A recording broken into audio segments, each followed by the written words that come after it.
Welcome back to Simplifying the State, the podcast where we break down politics so you don't have to try and figure out why Syria's GDP dropped by 50% in 2 years.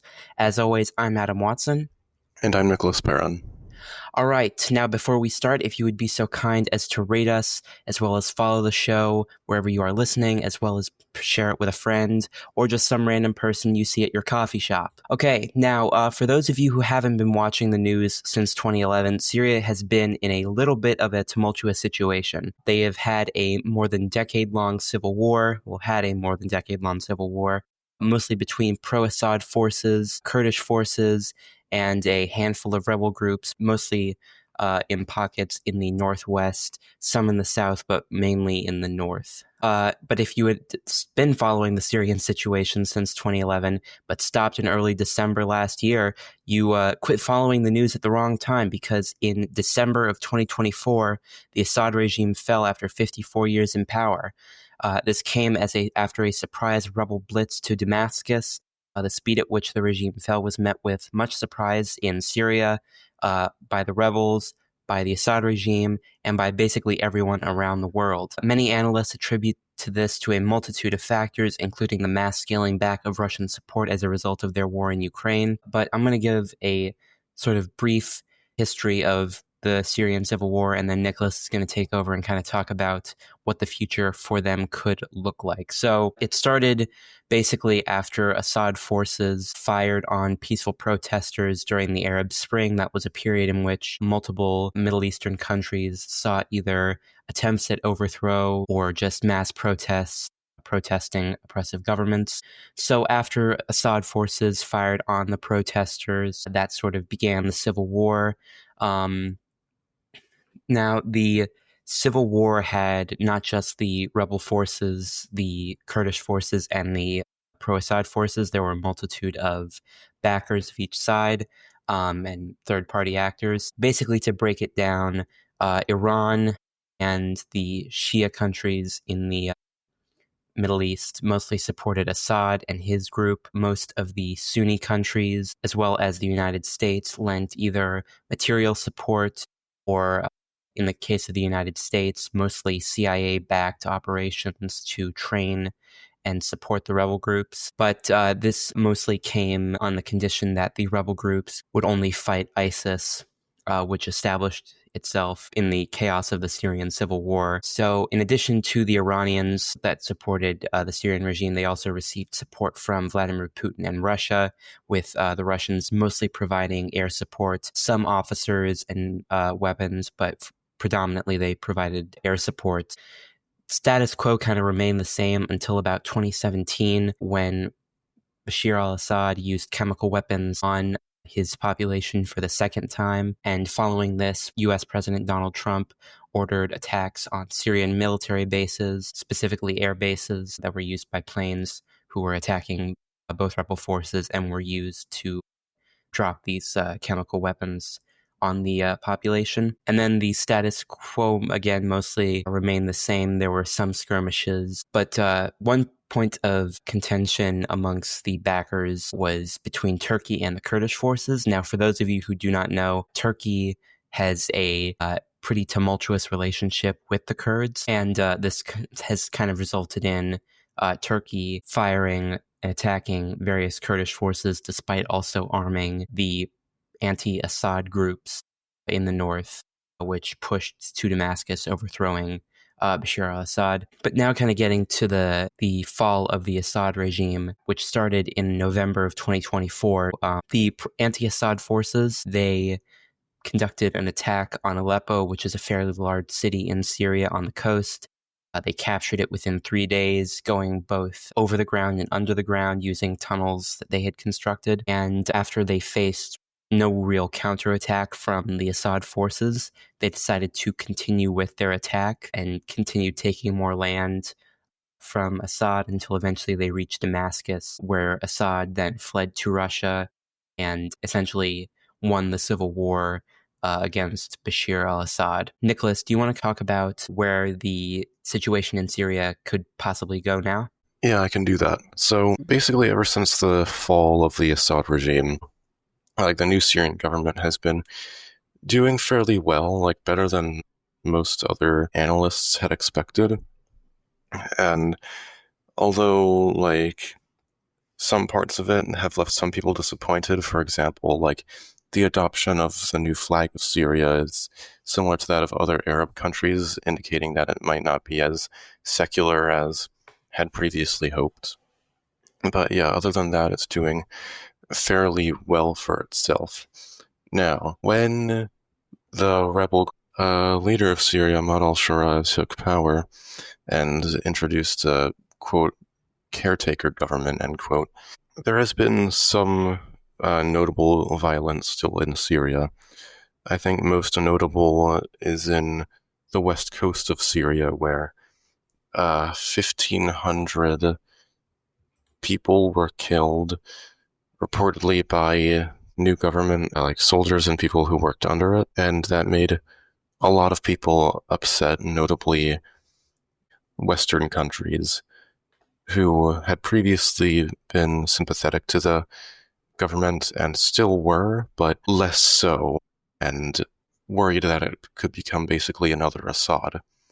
But that tension passed, and later, I think, well, it was really only a few months ago, Western countries like the UK and US lifted sanctions previously held on Syria, and Syria has been pretty well with, like, Turkey, for example, because Turkey was the main backer of those rebel, and, you know, they're happy to see that it worked out, and they're good allies, although things have not been all rosy between the two, but then that has to do with Kurdistan. Yeah, in northeastern Syria, there was a state known as Rojava, which was backed by the U.S., which was mostly Kurdish controlled. It was like, it had a constitution noting, like, freedom and equality for all. It was basically, like, kind of like the United States of the Middle East, if that makes sense. But yeah, most of the population were Kurds, which made Turkey a little bit upset. And the Rojava had only meant to become a part of Syria again. They had no intentions on independence. The only thing they wanted is for a decentralized Syria so that something like Assad could never happen again. And early on, negotiations between the two went very well, like between the Syrian government and Rojava, and they were able to form an agreement in which the Rojavan state would be dissolved and become a part of Syria. Although, even though that's, like, happened by now, there's still a little bit of uncomfortability and resistance in Rojava because they're still worried about the increased centralization of the Syrian state, and so that issue hasn't really been resolved yet. Now, looking towards the south, in the Golan Heights specifically, which is a mountain range in the south of Syria, very early on, since the fall of Assad, Israel had pushed into the Golan Heights and taken key areas in it, which is internationally recognized Syrian territory. And Israel's justification was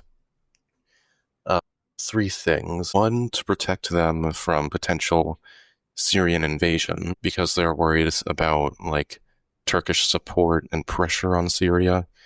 And of course, they don't want, like, another 6-day or Yom Kippur war. Two, to dismantle chemical weapons plants that were previously used by the Assad government so that Syria could not use them in any way.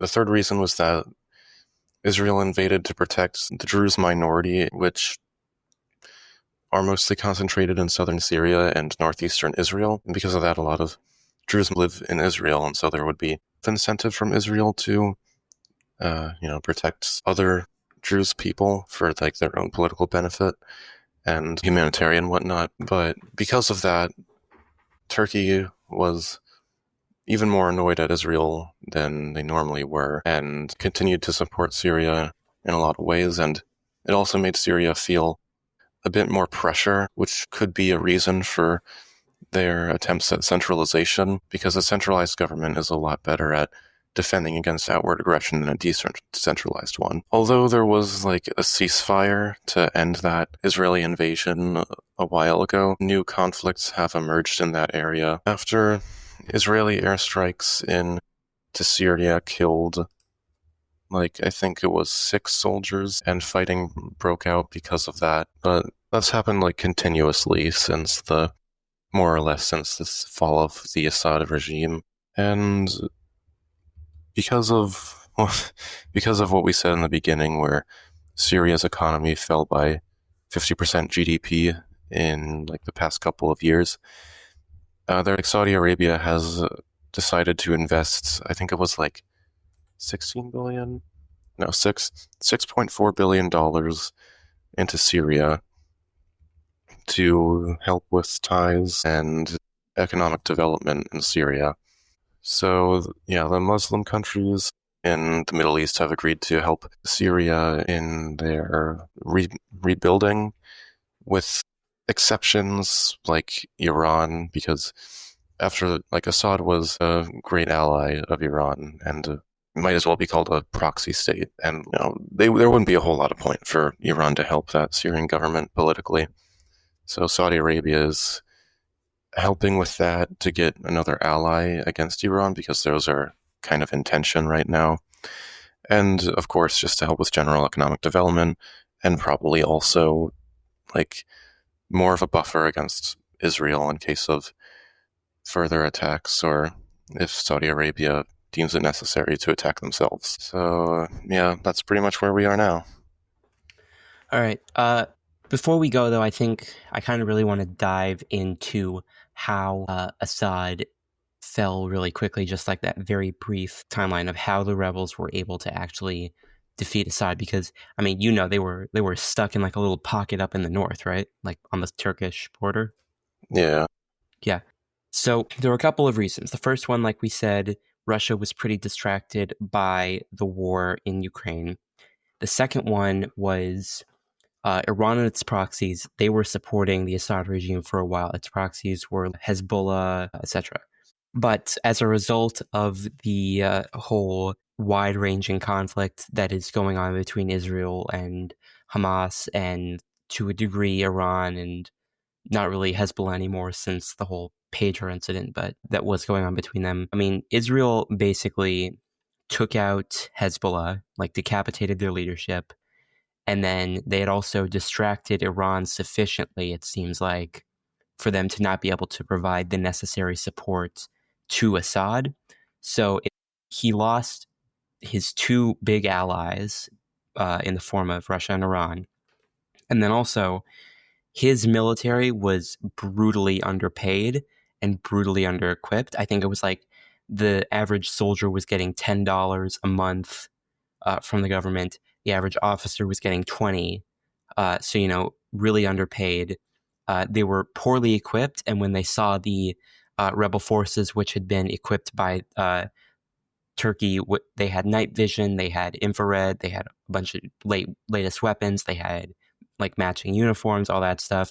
So they seemed a much more professional force than the Syrian government, their military.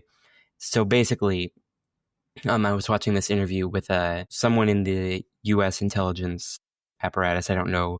I can't remember their name off the top of my head, but it was basically they knew that the Syrian regime was like brittle. They just didn't know how hard a punch it would take to like break the whole thing apart. Because I mean, this came as a surprise to basically everybody, especially the United States, because they had not been really watching Syria in anticipation of Assad's regime falling. Nicholas, what do you think? Do you think there are any more reasons that it fell, or what do you think about the reasons it did fall? Well, basically, alongside the low pay for their soldiers, like, you could say morale amongst the Syrian soldiers was extremely low. And I'm not really sure. I haven't looked into it, but I would also assume that they knew they weren't really fighting for a good cause, and I don't know, maybe they just knew that things would be better. Well, I mean, it's hard to say. I mean, there might have been some who genuinely believed in Assad. There might have been some who believed in like the Syrian state and didn't want to abandon it or something like that. I'm not sure, but like, maybe some of them were like afraid of what would happen to them or their families if they defected. Who's to say, honestly? Yeah. Okay, so little footnote before we go. Trump signed an executive order directing the Justice Department to investigate people who burn the American flag, even though in a 1989 Supreme Court case, the court ruled that the First Amendment protected symbolic speech, including flag burning.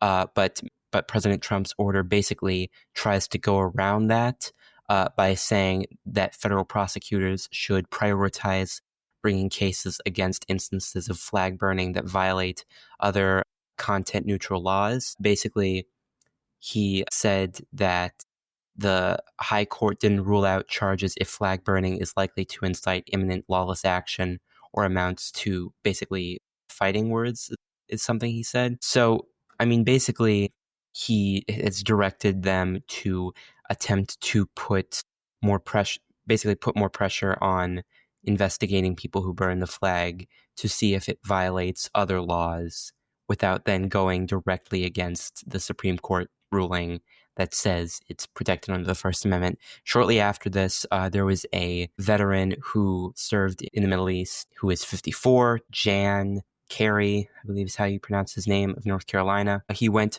directly basically to the White House and then burned an American flag in front of the White House. He was then arrested and is facing 2 counts of misdemeanors.